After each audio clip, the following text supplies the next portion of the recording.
దేవునికి మహిమ కలుగును గాక. అందరూ బాగున్నారండి.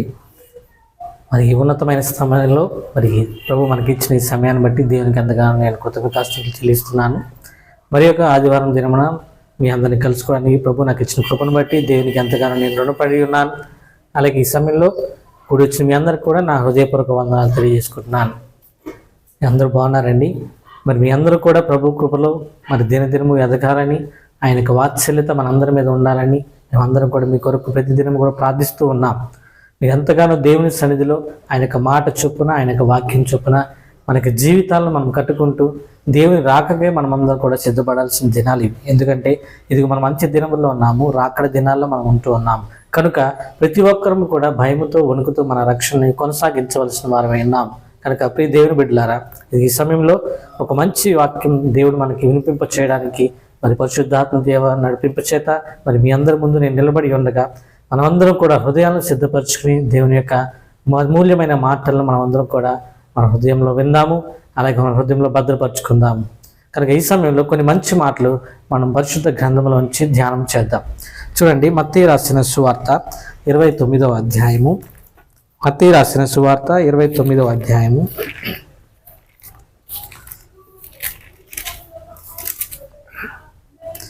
27వ అధ్యాయము 59వ వచనాన్ని చదువుకుందాం.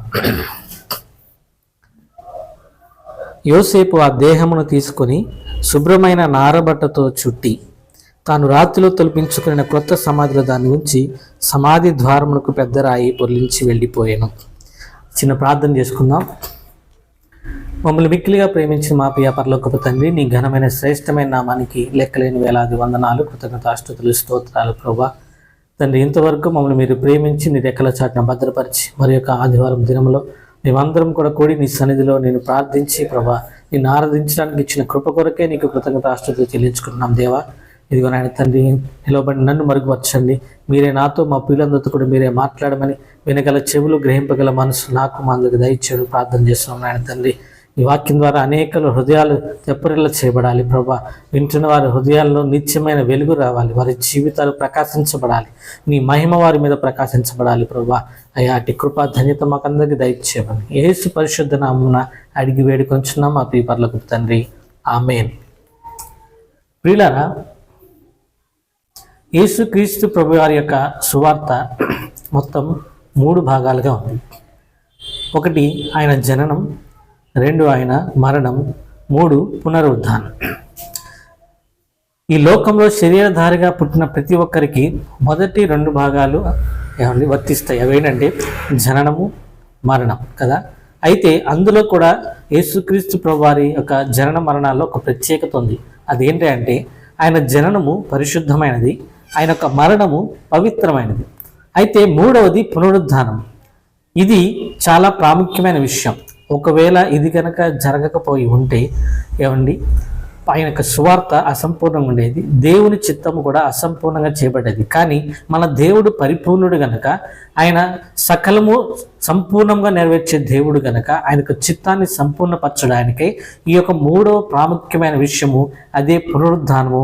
ఇది చాలా ప్రాముఖ్యమైన విషయం. ఇది దేవుడు సంపూర్ణపరిచి ఒక మానవాళి జీవితము, వారి యొక్క భవిష్యత్తు ప్రశ్నార్థకంగా మారకుండా ఉండడానికి, మానవాళి జీవితం కూడా సంపూర్ణము చేయబడడానికి ఈ 3వ బహుత్తరమైన ప్రణాళిక కార్యక్రమాన్ని యేసుక్రీస్తు ప్రభువారు తన మరణానంతరం జరిగించారు. అదే పునరుద్ధానము. పునరుద్ధానము లేకుండా సువార్త ముగించబడలేదు. సువార్తలో అత్యంత ప్రాముఖ్యమైన భాగము శిలువ మరణం తర్వాత ఆ యొక్క పునరుద్ధానము శక్తి ఈరోజు క్రైస్తవుని యొక్క నిరీక్షణగా మారింది. కనుక ప్రియమైన దేవుని బిడ్డలారా, ఈ పునరుద్ధానపు శక్తి మనము కూడా పొందుకోవాలి. ఎంతమంది అయితే క్రైస్తవులు నిరీక్షణ కలిగి దేవుని యొక్క పరలోక రాజ్యంలో ఇదిగో ఆ 2వ రాకడలో ఎత్తబడాలని ఎంతమంది అయితే నిరీక్షణ కలిగి ప్రార్థిస్తున్నారో, ఎంతమంది అయితే ఆ దినము కొరకు ఎదురు చూస్తున్నారో, వారందరూ కూడా ఆ మధ్యాకాశంలోకి ప్రభు యొద్దకు చేర్చబడాలంటే మనము కూడా ఏం పొందుకోవాలంటే ఆ పునరుద్ధానపు శక్తిని పొందుకోవాలి. క్రైస్తవ మానవ లోకానికి ఈ యొక్క బహుత్తరమైన ప్రణాళిక ఒక అత్యంత నిరీక్షణాస్పదమై ఉన్నది. కనుక ప్రియులారా, ఈ పునరుద్ధానపు శక్తిని మనము పొందుకోవాలంటే దేవుడు ఎలాగైతే ఇదిగో తన మరణానంతరము పునరుద్ధానపు శక్తి పొందుకుని ఆరోహణమయ్యాడో అలాగే మనము కూడా ఈ యొక్క దీన శరీరాన్ని విడిచిపెట్టి మహిమ శరీరాన్ని దాల్చుకొని మనము కూడా పరమునకు చేర్చబడాలి. ఏమండి, మనము కూడా పరముకు చేర్చబడాలి. అయితే ఈ యొక్క దీన శరీరము మహిమ శరీరంగా మార్చబడాలంటే మన దీన శరీరాన్ని మనము ఈ లోకంలో ఉన్నప్పుడే మహిమకు తగ్గట్టుగా మనము ఈ దేహాన్ని మనము సిద్ధపరచుకోవాలి. ఎలాగనంటే మహిమకు తగినట్లుగా మనము ఈ దేహాన్ని సిద్ధపరచుకోవాలి. ఈ లోకంలో మనం బ్రతికి ఉన్నప్పుడే, ఏమండి, ఈ లోకంలో మనం బ్రతికి ఉన్నప్పుడే మనం దీన శరీరాన్ని మహిమ శరీరాన్నిగా మార్చబడాలంటే కొన్ని కార్యాలు మనము చేయవలసిన వారమై ఉన్నాం.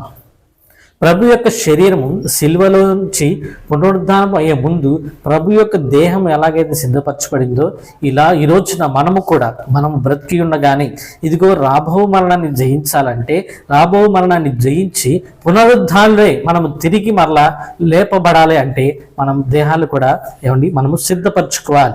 ఈ యొక్క ముఖ్యమైన మాటలు ఈరోజు పరిశుద్ధాత్మ దేవుడు మనతో పంచుకోబోతా ఉన్నాడు. ఏమండి, ఇప్పుడు ఈ దేహము ఎప్పుడు ఎలా ఎవరు సిద్ధపరుస్తారు? ఈ విషయాలు మనం ఈరోజు ధ్యానం చేద్దాం. ఈ దేహాన్ని మనం ఎలాగ సిద్ధపరచుకోవాలి, ఎవరు మన దేహాన్ని సిద్ధపరుస్తారు, ఎలా సిద్ధపరుస్తారు, ఈ యొక్క విషయాలన్నీ కూడా కూలంకషంగా పరిశుద్ధాత్మ దేవుడు మనతో ఈ మధ్యాహ్న కాల సమయంలో పంచుకోతున్నాడు. కనుక మీరందరూ మీ హృదయాన్ని సిద్ధపరచుకొని దేవుని యొక్క మాటలు వినవలసిందిగా నేను హృదయపూర్వకంగా కోరుకుంటున్నాను.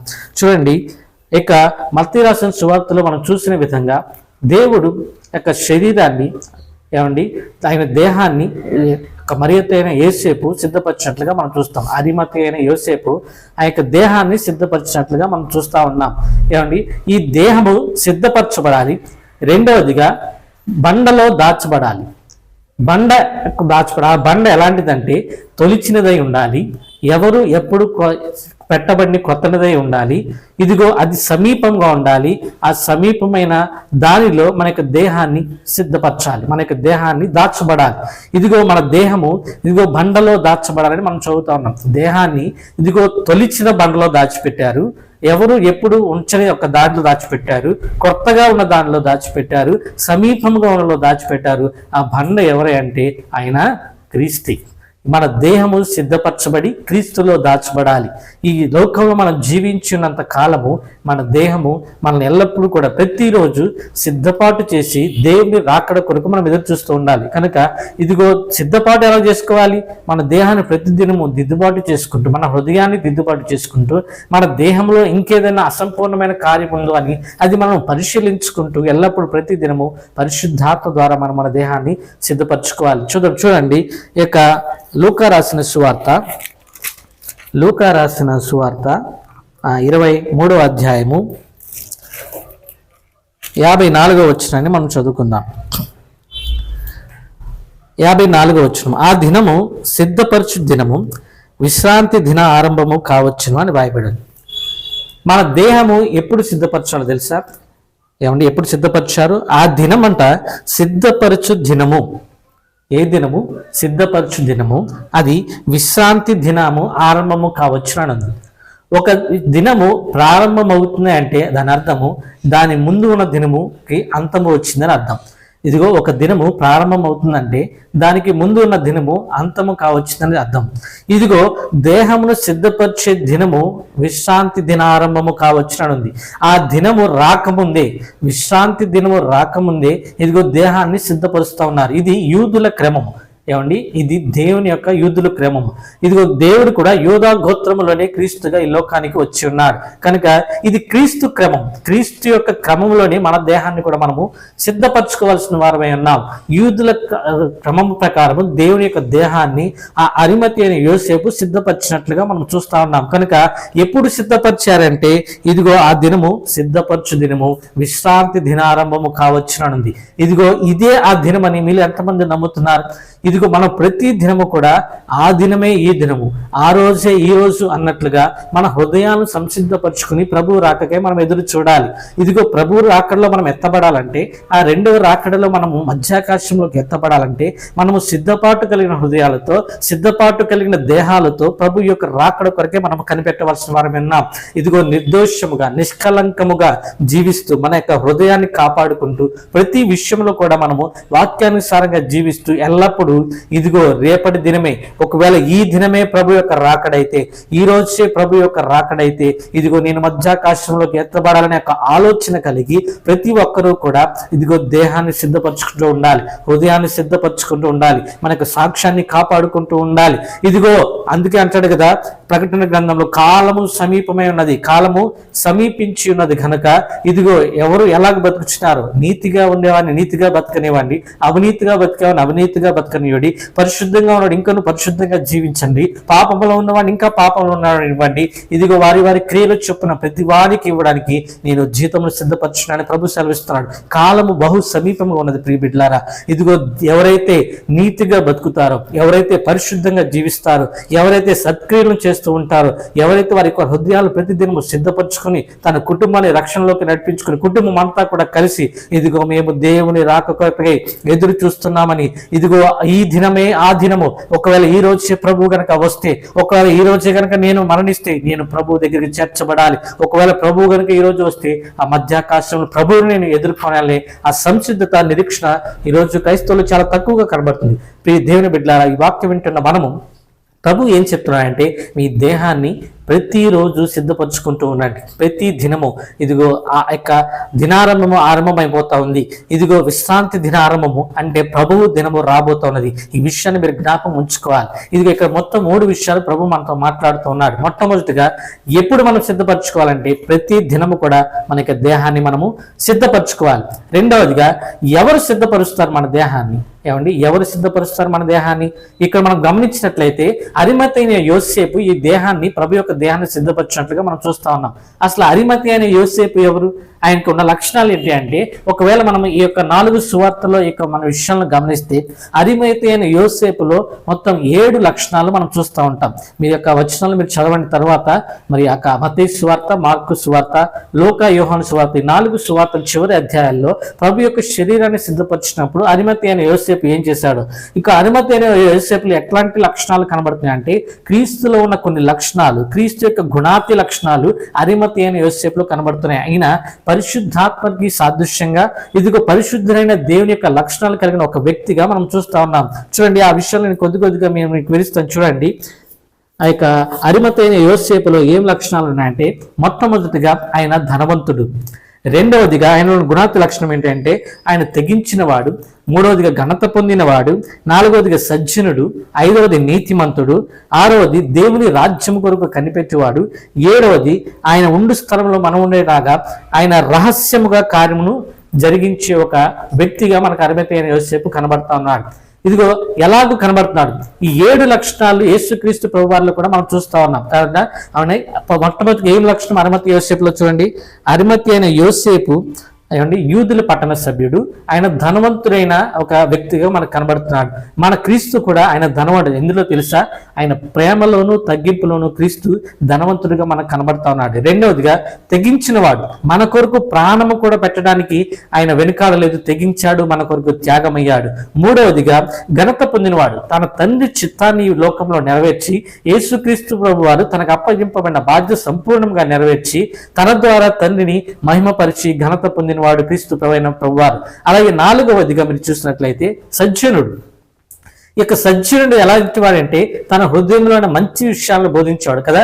అలాగే యేసుక్రీస్తు ప్రభువారు ఇదిగో ఎలాగైతే పరలోక రాజ్యంలో తండ్రి చేత ఏ విషయాలు అయితే పొందుకున్నాడో ఆయన తన హృదయంలో అటు విషయాలను భద్రపరుచుకుని అదే మంచి విషయాలను మనకు పంచుకుని, ఇదిగో పరలోక రాజ్యం సమీపించినది కనుక మీరందరూ మారు మనసు పొందండి, రక్షణ పొందండి, మీరందరం దేవుని రాజ్యంలో కూడా ఉండాలని నేను ఆశిస్తున్నాను, తండ్రి యొక్క చిత్తం ఇది అని మనతో ఒక మంచి విషయాలను పంచుకున్నవాడు. తర్వాతగా నీతిమంతుడు ఎలాగైతే క్రీస్తు నీతిమంతుడు అంటే దేవుని మాటకు లోబడిన వాడు ప్రతి ఒక్కరు కూడా నీతిమంతుడిగా మార్చబడతాడు. ఆ తర్వాత కనిపెట్టువాడు, వాక్యముతో దేవుని రాజ్యాన్ని తయారు చేసి యొక్క దేవుని రాజ్యం కొరకు కనిపెట్టే వ్యక్తిగా క్రీస్తు ప్రభువు ఈ లోకంలో ఉన్నప్పుడు చేశాడు. దేవుని రాజ్యం త్వరగా కట్టబడాలని, అనేకులు ప్రభు రాజ్యంలో చేర్చబడాలని ఇదిగో క్రీస్తు ఎంతగానో ప్రయాసపడినవాడు. చివరిగా రహస్యంగా కార్యమును జరిగించేవాడు. ఈ యొక్క కార్యము ఇప్పుడు ఈ కార్యము ప్రభు చేస్తా ఉన్నాడు. ఇదిగో తను ఉండు స్థలములో, ఆ యొక్క మహిమ గల స్థలంలో మనమందరం కూడా ఉండాలని, ఇదిగో తన ఉండే స్థలంలో మన యొక్క దేహాలను అక్కడ ఉంచాలని ప్రభు ఎంతగానో ఆశపడి ఇదిగో రహస్యంగా అందరికీ చెప్పి వెళ్ళాడు. నేను మరలా తిరిగి రాబోతా ఉన్నాను. ఇది కనుక మీ అందరూ మీరు దేహాన్ని సిద్ధపరచుకొని ప్రభు రాక కొరకే కనిపెట్టడని ఈ సమయంలో దేవుడు తన రాజ్యంలో మన కొరకు ఒక స్థలాన్ని దేవుడు సిద్ధపరచు వెళ్ళాడు. ఈ 7 లక్షణాలు కూడా అరిమతి అనే యోసేపులో ఉన్నాడు. కనుక మనము ఇలాంటి గుణాతి లక్షణాలు గల ఒక వ్యక్తికి పరిశుద్ధాత్మ దేవునికి మనం ఎప్పుడైతే అప్పచెప్పుకుంటామో, ఎప్పుడైతే మన యొక్క జీవితాన్ని ఆయనకు అప్పచెప్పుకుంటామో, అందుకే ప్రభు అంటాడు కదా, ఇదిగో మీ ప్రాణాత్మ శరీరాలను సజీవ యాగముగా నాకు సమర్పించమని ప్రభు ఎందుకు చెప్పారు తెలుసా? ఎప్పుడైతే మన ప్రాణాత్మ శరీరాలను సజీవ యాగముగా దేవునికి అర్పిస్తామో అప్పుడు ప్రభు అయిన యేసుక్రీస్తు ప్రభువారు మన దేహాన్ని సిద్ధపరుస్తాడు. ఎట్లాగో తెలుసా? తన మహిమకు సమరూపమైన శరీరంగా ఈ దీన శరీరాన్ని దేవుడు సిద్ధపరుస్తాడు. ఇదిగో పరలోక రాజ్య వైభోగానికి సరిపోయిన రీతిగా మన శరీరాలు కూడా ఉండాలని, తన మహిమలో మనం చేర్చబడాలని ప్రభు యొక్క ఆశ. కనుక ఈరోజు ఎంతమంది మీరు నమ్ముతున్నారు? ఇదిగో నేను పరలోక రాజ్య వైభోగానికి సరిపోయిన రీతిగా నా యొక్క సాక్ష్యం ఉందని, నా యొక్క జీవితం ఉందని ఎంతమంది మీరు నమ్ముతున్నారు? నమ్మిన ప్రతి ఒక్కరు కూడా ఆ యొక్క జీవితాన్ని మనము కాపాడుకుంటూ ప్రభు రాక కొరకు ఎదురు చూడాలి. పరిశుద్ధాత్మ దేవునికి ఎప్పుడైతే మన జీవితాన్ని అప్పచెప్పుకుంటామో, పరిశుద్ధాత్మ దేవునికి ఎప్పుడైతే మన యొక్క హృదయాన్ని దేవునికి అర్పిస్తామో అప్పుడు క్రీస్తైన ప్రభు వారు తన పరలోక రాజ్య వైభోగానికి సరిపోయిన రీతిగా మన దేహాన్ని సిద్ధపరుస్తారు కదా. ఇదిగో ఎప్పుడు సిద్ధపరుస్తున్నాడంటే ఇదే ఆ సిద్ధపాటు దినము, ఇదే మిక్కిలి అనుకూలమైన రక్షణ దినము. ఇదిగో ఇదే ఆ దినమని ప్రతి ఒక్కరు మన పాపాలను విడిచిపెట్టి, ఇదిగో నువ్వు చేస్తున్న యొక్క లోక పారంపర్యమైన చర్యలను విడిచిపెట్టి ఎంతమంది అయితే ఇదిగో ప్రభువునికి తన జీవితాలను అప్పచెప్పుకుంటారో, ఎంతమంది అయితే పరిశుద్ధాత్మ దేవునికి మీ జీవితాలను అప్పచెప్పుకుంటారో వారందరినీ కూడా ఈ రోజే ప్రభు మీ దేహాలను సిద్ధపరిచి తన పరలోక రాజ్య వారసులుగా మనందరినీ చేయడానికి ప్రభు ఇష్టపడతా ఉన్నారు. ఒకసారి మనం దేవునికి స్తోత్రం చేద్దాం. హల్లెలూయా. అలాగనే ఇప్పుడు 2 విషయాలు మనం ధ్యానం చేస్తాం. ఏమండి? ఎప్పుడంటే ఇదే ఆ దినము, ఇదే మిక్కిలి అనుకూలమైన రక్షణ దినము గనక ఈ దినమే నువ్వు అర్పించుకుంటే దేవుని చేతికి ఈ గుణాతి లక్షణాలు గనక దేవునికి మనం అప్పచెప్పుకుంటే దేవుడు మన యొక్క దేహాన్ని సిద్ధపరుస్తాడు. ఇప్పుడు ఎలాగూ సిద్ధపరుస్తారు కొన్ని మాటలు మనం ధ్యానం చేద్దాం. చూడండి, యొక్క యోహాను రాసిన సువార్త 19వ అధ్యాయంలో ఈ మాటలు ఉంటాయి. 19వ అధ్యాయము 39వ వచనం అనే మాటలు ధ్యానం చేద్దాం. చూడండి, అంతటా వారు యేసు దేహమును ఎత్తుకొని వచ్చి యూదులు పాతిపెట్టి మర్యాద చొప్పున సుగంధ ద్రవ్యములు దానికి పోసి నారబట్టలు చుట్టిరి అని ఉంది. అవునా? నారబట్టలు చుట్టిరి అని ఉంది. దానికంటే ముందుగా మత్తయి సువార్తలో ఒక మాట చూడండి. మత్తయి సువార్త 27వ అధ్యాయము 57వ వచనంలో ఒక మాట ఉంటుంది. యేసుక్రీస్తు ప్రభువుని సిలువేసిన తరువాత వారు ఏం చేశారా అంటే 27వ అధ్యాయము 57వ వచనం, యేసు శిష్యుడిగా ఉన్న అరిమతి యోసేపు అనే ఒక ధనవంతు సాయంకాలం వచ్చి, ఇదిగో ఆ యొక్క యోసేపు ఆ దేహమును తీసుకుని శుభ్రమైన నారబట్టతో చుట్టి తాను రాతిలో తొలిపించుకున్న క్రొత్త సమాధిలో దాన్ని ఉంచి సమాధి ద్వారములకు పెద్ద రాయి పొర్లించి వెళ్ళిపోయినని ఉంది. ఈ మాటలు మనం చదివినప్పుడు మొట్టమొదటిగా ఈ యొక్క కార్యక్రమంలో దేహాన్ని సిద్ధపరిచే కార్యములో మొత్తం 4 భాగాలు ఉన్నాయి.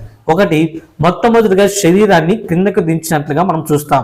మొట్టమొదటిగా ఆ శరీరాన్ని దేహాన్ని కిందకు దించి, ఇదిగో ఆ యొక్క దేహాన్ని సిద్ధపరచడానికి ఆ యోసేపు గారు ఆ యొక్క శరీరాన్ని కిందకి దించినట్లుగా మనం చూస్తాం. చూడండి, ఆ యొక్క లూకా రాసిన సువార్తలో ఈ మాట ఉంటుంది. 23వ అధ్యాయము 53వ వచనంలో మొట్టమొదటిగా ఏం చేశారంటే ఈ దేహాన్ని సిద్ధపరిచే కార్యములో మొట్టమొదటి కార్యక్రమం ఏంటి అంటే 23వ అధ్యాయము 53వ వచనం, దానిని క్రిందికి దించి అని ఉంది. దానిని క్రిందికి దించి, ఇదిగో మొట్టమొదటిగా మన దేహము ప్రభువైన మహిమ శరీరానికి మార్చబడాలంటే మన శరీరము క్రిందకి దించబడాలి, అంటే మనము తగ్గించబడాలి. ఇది మొట్టమొదటి అనుభవం. తగ్గించబడాలి. మన యొక్క దీనత్వముగా మనం శరీరము మార్చబడాలి. మన యొక్క గర్వం తగ్గించబడాలి. మన గర్వం అణిచివేయబడాలి. మన మాటలు తగ్గించబడాలి. మన ప్రవర్తనలో తగ్గింపు కనబడాలి. మన నడతలో తగ్గింపు కనబడాలి. మన క్రియల్లో తగ్గింపు కనబడాలి. ప్రతి విషయంలో తగ్గింపు. ఇది మనం చూసిన మొట్టమొదటి లక్షణం దేవునిలో ఏంటంటే ఆయన దేనిలో ధనవంతుడే అంటే తగ్గింపులోను ప్రేమలోను ఆయన ధనవంతుడై ఉన్నాడు. కనుక మన దేహము కూడా క్రీస్తు శరీరానికి సమరూపముగా ఆయన మహిమకు సమరూపంగా మార్చబడాలంటే మన దేహంలో జరగవలసిన మొట్టమొదటి అనుభవం ఏంటి అంటే మనము తగ్గింపులోనికి రావాలి. ఈ తగ్గింపులోనికి ఎలాగ వస్తారంటే, ఎంతమంది అయితే శిలువ మరణం యొక్క శిలువ శ్రమ అనే అనుభవం గుండా వస్తారో వారిలో యొక్క తగ్గింపు అనేది కనబడుతుంది. వారిలో మాత్రమే దేవుడు ఈ దీనత్వాన్ని కనబరుస్తాడు. దేవుని యొక్క దీనత్వము ఎంతమంది అయితే శిలువ శ్రమలనే అనుభవాల ద్వారా వస్తారో వారిలో మాత్రమే ఈ తగ్గింపు వస్తుంది. మనం గమనించినప్పుడు ఇదిగో యేసుక్రీస్తు ప్రభువారు సిలువ వేసినప్పుడు, యేసుక్రీస్తు ప్రభువారిని సిలువ వేసినప్పుడు ఇదిగో అక్కడ కుడివైపున ఎడమ వైపున ఇద్దరు వ్యక్తులు సిలువ వేయబడ్డారు. కుడివైపున ఒక దొంగ, ఎడమ వైపున ఒక దొంగ సిలువ వేయబడ్డారు. ఈ ఇద్దరు దొంగలు సిలువ వేయబడినప్పుడు ఇదిగో మొదటి వ్యక్తి మాట్లాడుతున్నాడు ఏమంటే, ఇదిగో నువ్వు దేవుడు గనక నిన్ను నువ్వు రక్షించుకొని మమ్మల్ని కూడా ఇదిగో ఇష్టమైతే మమ్మల్ని కూడా రక్షించమని చెప్తాడు. కానీ ఇంకొక దొంగ మాట్లాడుతూ అంటాడు, ఇదిగో ఈ యొక్క సిలువను అనుభవించడం మనకు తగినది, మనము చేసిన పాపములను బట్టి మనకి యొక్క మరణశిక్ష విధించబడిందని అందరూ కూడా ఆలోచిస్తా ఉంటారు. ఇదిగో అందరూ అనుకుంటున్నారు కదా మనం దొంగలమని, కానీ ఈయనలో ఏ తప్పు లేదు. మనమైతే పాపము చేశాము గనక మన పాపానికి తగినట్టుగా మనకు శిక్ష అనుభవించుదని ప్రభుని ఒక మాట అంటాడు, ఇదిగో అయ్యా నీవు నీ రాజ్యంలో ఉన్నప్పుడు నన్ను కూడా జ్ఞాపకం చేసుకోమని. ఇదిగో ఎవరైతే ఆ సిలువ శ్రమల గుండా వస్తున్నారో, ఎంతమంది అయితే పశ్చాత్తాపం కలిగి కొందరు శ్రమల గుండా వచ్చినా కూడా కొంతమంది దేవుని విడిచిపెట్టేవారుగా ఉన్నారు. అలా మనం ఉండకూడదు.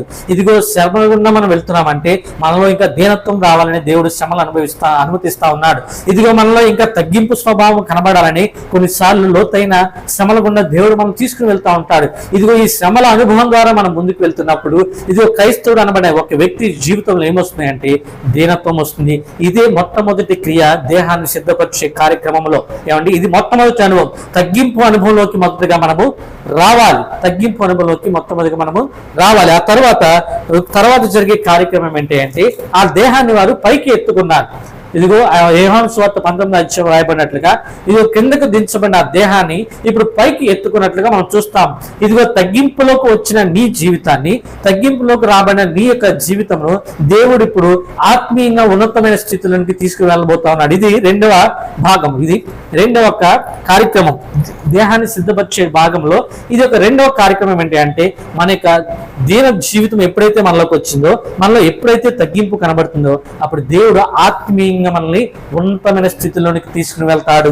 ఉన్నతమైన స్థితిలో కంటే మొదటి అంతస్తు, రెండవ అంతస్తు కాదు, 3 అంతస్తులు ఆత్మీయ జీవితంలో కనబర్చే విధంగా బైబిల్ గ్రంథం సెలవిస్తుంది.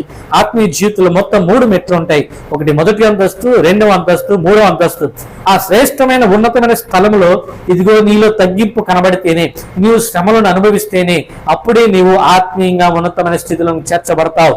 ఇక్కడ గమనించాల్సిన ఇంకొక విషయం ఏంటంటే, ఈ రోజుల్లో అనేక మంది క్రైస్తవుల్లో మొట్టమొదటిగా ముఖ్యంగా ప్రాముఖ్యంగా గమనిస్తున్న విషయం ఏంటంటే, ఉన్నతమైన స్థితిలోనికి తీసుకురాబడిన అనేకులు ఈరోజు పడిపోతున్న స్థితిలో చూస్తా ఉన్నారు. గల కారణం ఏంటి అంటే, ఆత్మీయంగా ఉన్నతమైన స్థితిలోనికి వచ్చారు కానీ ఇదిగో మరలా వారి హృదయాలను లోకం వైపు మళ్లించుకునే వారిగా ఉంటున్నారు. ఎందుకో తెలుసా?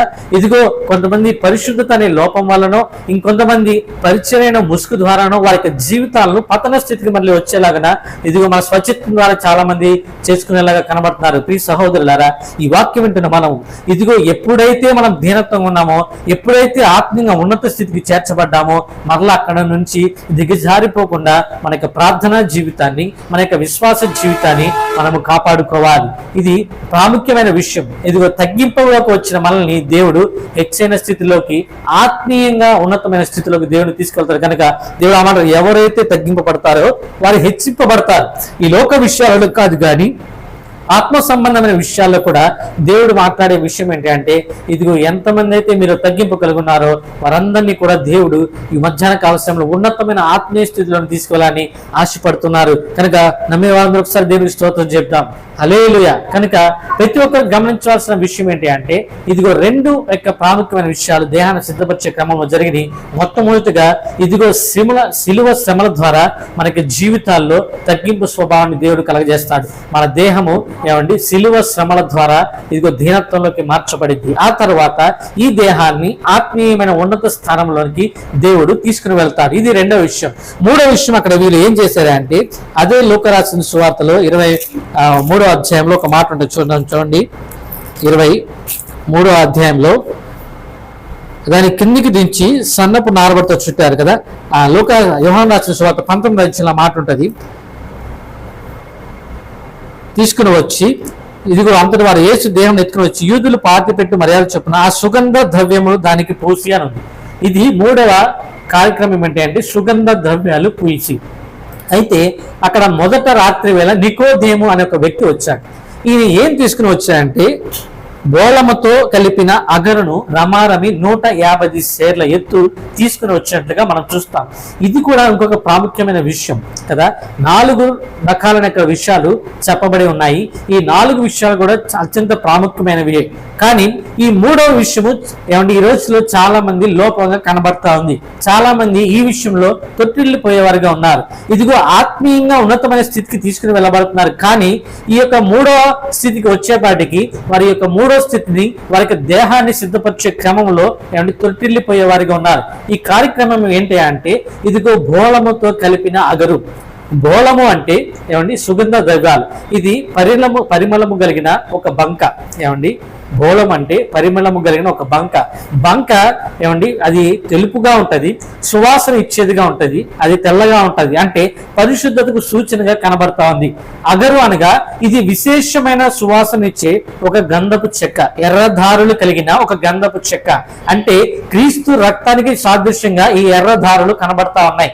ఈ రెండిటిని కలిపి ఇప్పుడు ఏం చేస్తున్నారంటే బోళముతో కలిపిన అగరును ఆ దేహానికి పూస్తా ఉన్నారు. అంటే దేవుని యొక్క పరిశుద్ధాత్మ ఇది క్రీస్తు రక్తము ద్వారా ఎంతమంది అయితే కడగబడుతున్నారో ఆ క్రీస్తు రక్తం ద్వారా కడగబడిన వారందరూ కూడా మరి విశేషంగా సువాసన భరితంగా చేయబడాలంటే పరిశుద్ధాత్మ అనే అనుభవం కూడా ఈ రోజుల్లో అనేకుల్లో కనబడటం లేదు. ఇదిగో పరిశుద్ధాత్మ అనే వరమును ఈరోజు చాలా మంది పొందుకోలేని వారుగా ఉంటున్నారు. క్రీస్తు రక్తం ద్వారా కడగబడటమే కాదు కానీ పరిశుద్ధాత్మ అనుభవంలో కూడా మనము మన దేహాన్ని సిద్ధపరచుకోవాలి. ఎంతమంది అయితే ఈ పరిశుద్ధత మరి విశేషమైన సువాసన ఇచ్చే క్రీస్తు సాక్షిగా మనం బ్రతకాలి. ఇదిగో అలాగే ఎఫెసీ రాసిన పత్రికలో 5వ అధ్యాయం 2వ వచనంలో ఇదిగో ఎందుకొరకు క్రీస్తు మన కొరకు బలియార్పణయ్యాడు అంటే పరిమళ సువాసనంగా మనమందరం కూడా ఉండాలని. అంటే మన యొక్క సాక్షి జీవితము ఇతరులకు సువాసన భరితంగా ఉండాలని ఇదిగో దేవుడు మన కొరకు తనకు తానుగా బలియార్పణయ్యాడు. కనుక ఈ పరిమళ సువాసన మరి విశేషంగా పరిశుద్ధత కలిగినదే ఉంటే ఇదిగో దేవుడి యొక్క దేహము ఈ దేహాన్ని తగ్గించబడి ఈ దేహాన్ని ఆత్మీయంగా ఉన్నతమైన స్థితిలో మార్చబడి ఈ దేహాన్ని దేవుడు పరిమళ సువాసన భరితంగా మార్చి ఇదిగో తన మహిమకు సమరూపంగా మార్చగలుగుతాడు. ఏమండి ఈ దీన శరీరము తన మహిమకు సమరూపంగా ఎప్పుడు మార్చబడుతుంది అంటే మరి విశేషమైన పరిమళ సువాసన మన సాక్ష్యంలో కనబడినప్పుడు ఇతరులకు ఇదిగో చాలా మంది మంచి సాక్ష్యాన్ని కలిగి ఉంటారు. కానీ దేవుడు కోరుకునేది ఏంటి తెలుసా? మరి విశేషమైన పరిమళ సువాసన దేవుడు కోరుకుంటా ఉన్నాడు. ఈ రోజు నీ జీవితంలో నా జీవితంలో ఇతరులకు సువాసన భరితమైన సాక్షి జీవితము మనలో ఉందో లేదో మనం పరిశీలించుకోవాలి. ఇదిగో కొంతమంది ఇప్పుడు మనం ఒక రోజు స్నానం చేయలేదనుకోండి, 2 రోజులు స్నానం చేయలేదనుకోండి, కొంతమంది సెంటు కొట్టుకుంటారు. కానీ ఏది మన యొక్క దగ్గర నుంచి దుర్వాసన ఇతరులకు రాకూడదని మనం పక్క నుంచి వెళ్ళేటప్పుడు ఎటువంటి దుర్వాసన రాకూడదని కొంతమంది స్నానం చేయకుండానే సెంటు కొట్టుకుని వెళ్ళిపోయేవారు ఉంటారు. ఇది 1 గంట నీకు సువాసన రావచ్చు, కానీ 2-3 గంటలు అయిన తర్వాత నీలో ఉన్న ఆ దుర్వాసన ఈ వాసన కలిపి మరీ దుర్గంధమైన వాసన బయట వారికి వస్తూ ఉంటది. కనుక అలాంటి వాసన రాకూడదని ప్రతి దినం మనం ఏం చేస్తామంటే మన యొక్క దేహాన్ని ఏమంటే నీళ్ళతో కడుక్కుంటాం, మనం స్నానం చేస్తాం కదా. శుభ్రంగా స్నానం చేసి ఆ తర్వాత మంచిగా పౌడర్ రాసుకొని మంచిగా సెంటు కొట్టినప్పుడు వెళ్ళామనుకోండి, ఏమంటే సాయంత్రం వరకు కూడా మన దగ్గర నుంచి సువాసన వస్తూ ఉంటది. ఇదిగో మనము కూడా ఈ లోకంలో వచ్చినప్పుడు ఈ లోకం ఎంతగానో యొక్క పాపంతోనూ మురికితోనూ నిండిపోయి ఉన్నది. ప్రతి దినము మనం లోకంలో సంచరిస్తూ ఉంటాం.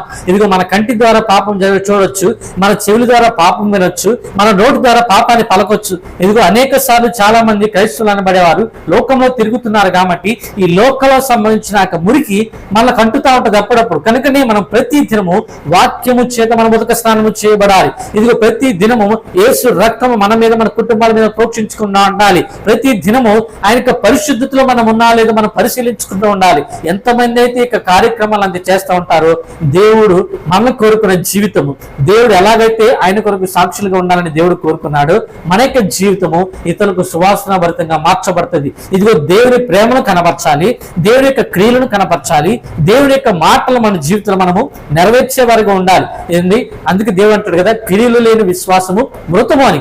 కేవలం విశ్వాసము చూపినంత మాత్రాన మన సాక్షి జీవితం సువాసనగా మార్చబడదు. క్రియలు కూడా దానికి సంబంధించి ఉండాలి.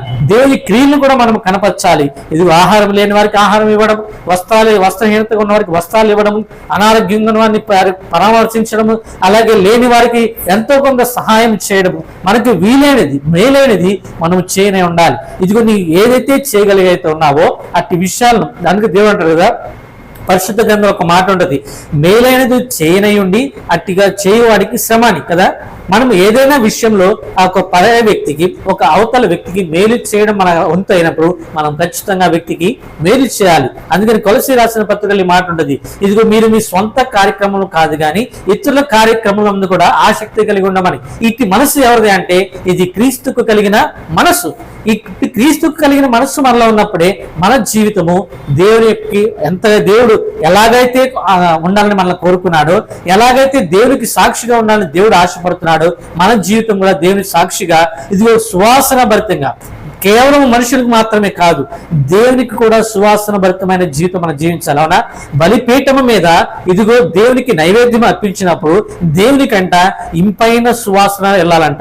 ఇంపైన సువాసన ఆగ్రహించి దేవుడు తన మనసులో ఏదైతే చేయాలని తలంచాడో అట్టి విషయాలు కూడా దేవుడు కొన్నిసార్లు చేయకుండా ఆపేస్తాడు. మనం నోవాహును జ్ఞాపకం చేసుకుంటే, ఇదిగో జలప్రళయం వచ్చిన తర్వాత నోవాహు ఇదిగో ఆ ఓడలో జలప్రళయం తర్వాత బయటికి వచ్చినప్పుడు నోవాహు చేసిన మొట్టమొదటి కార్యక్రమం ఏంటి అంటే ఇదిగో దేవుడికంట నైవేద్యాన్ని అర్పించాడు. అదే మొట్టమొదటి బలిపీఠము. అంతకుముందు అన్నాడు బలిపీఠము కట్టబడలేదు. ఇదిగో నోవాహు బలిపీఠము కట్టి ఒక పవిత్రమైన పశువును తీసుకుని వచ్చి ఆ బలిపీఠం మీద వధించి ఎప్పుడైతే దేవునికి బలిగా నైవేద్యంగా అర్పించాడో అప్పుడు దేవునికంట ఇంపైన సువాసన వెళ్ళిందంట. ఆ ఇంపైన సువాసన ఆగ్రహించి ప్రభు అంట యేసుక్రీస్తు ప్రభువారు పరిశుద్ధులైన దేవుడు తన హృదయంలో ఏం తలంచాడో తెలుసా? ఇంకెన్నడూ నేను మనుషులను ఇప్పుడు చేసినట్లుగా ఇంకెప్పుడు కూడా మనుషులకు నేను చేయనని ఆలోచన కలిగి ఉన్నాడు. చూసారా? ఎప్పుడైతే ఒక సువాసన మన నుంచి, ఇది నీ ప్రార్థన దేవునికి సువాసనగా వెళ్ళాలి, నీ క్రియలు దేవునికి సువాసనగా చెప్పబడాలి, నీ జీవితము దేవునికి సువాసన ఇచ్చేదిగా ఉండాలి. ఇట్టి రకమైన జీవితం మనలో ఉన్నప్పుడే దేవుడు గొప్పగా మనల్ని, దేవుడు తన జీవితాన్ని, మన యొక్క దేహ శరీరాన్ని తన మహిమకు సమరూపంగా మనల్ని మారుస్తాడు. ఇది గొప్ప మర్మయుక్తమైన సంగతి. చాలా మంది ఇట్టి క్రియలు చేయలేని వారిగా ఉంటున్నారు. 3 విషయాలు మనం చూసాము కదండి.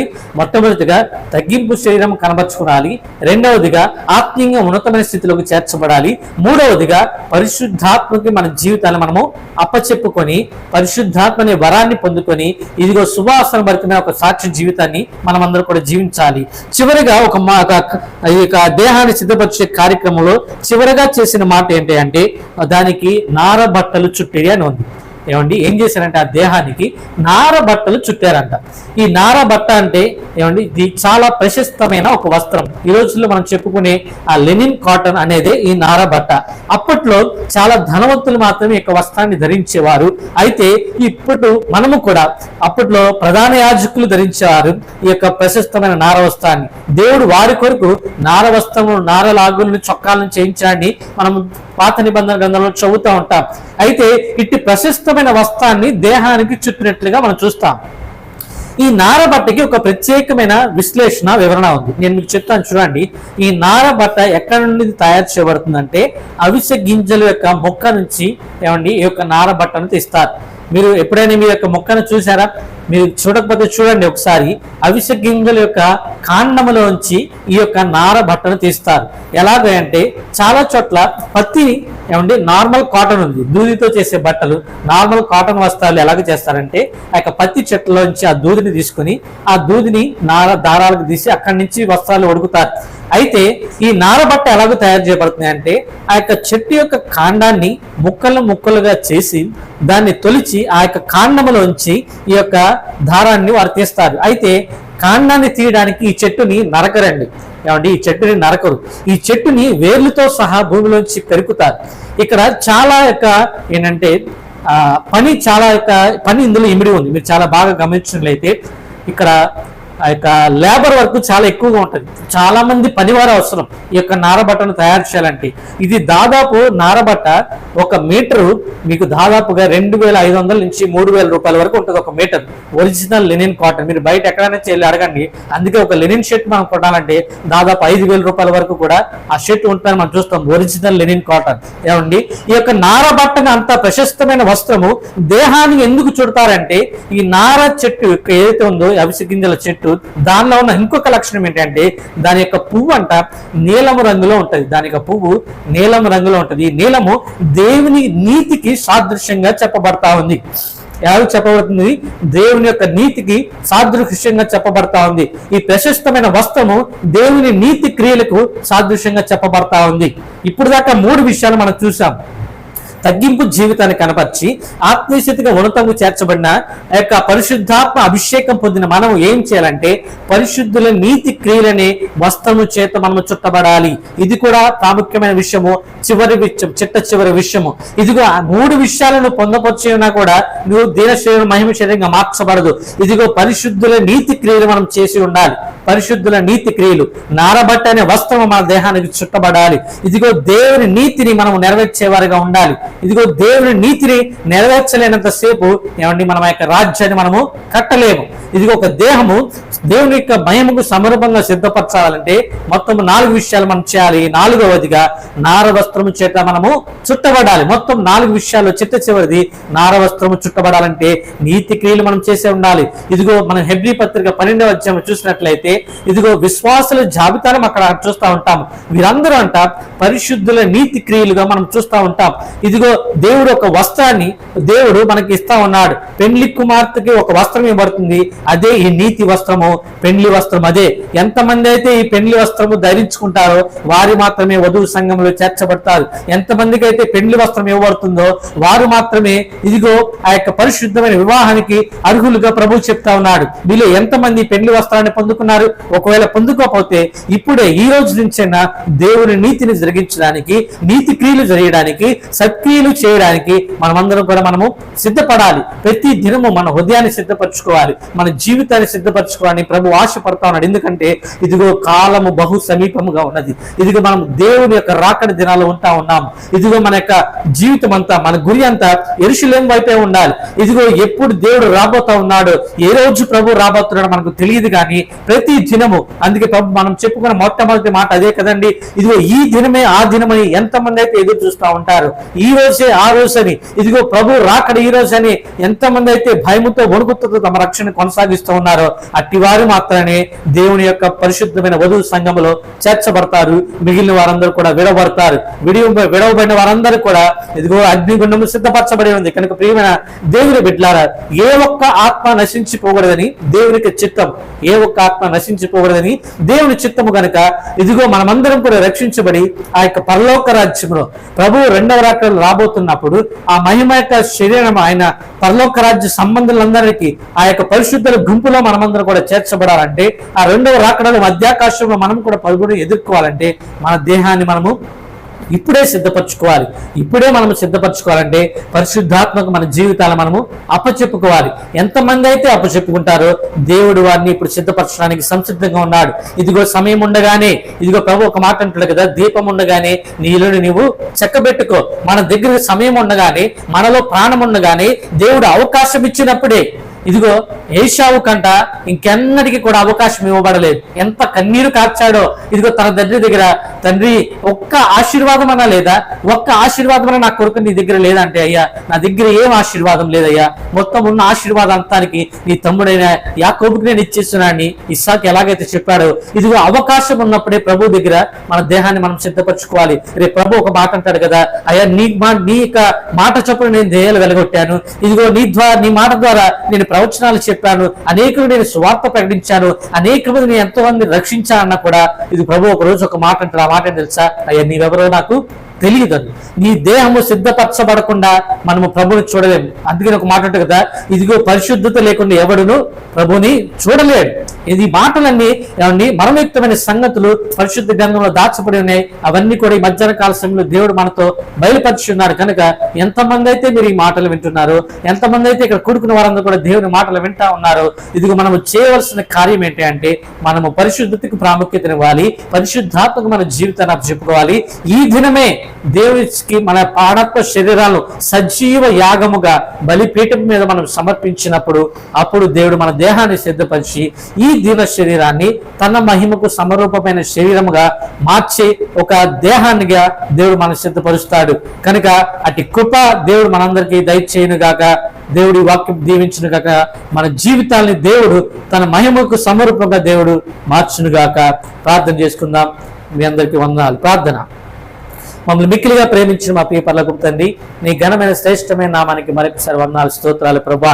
ఇదిగో నీ మహిమకు సమరూపంగా మేమందరం కూడా మార్చబడాలంటే మా యొక్క దేహాన్ని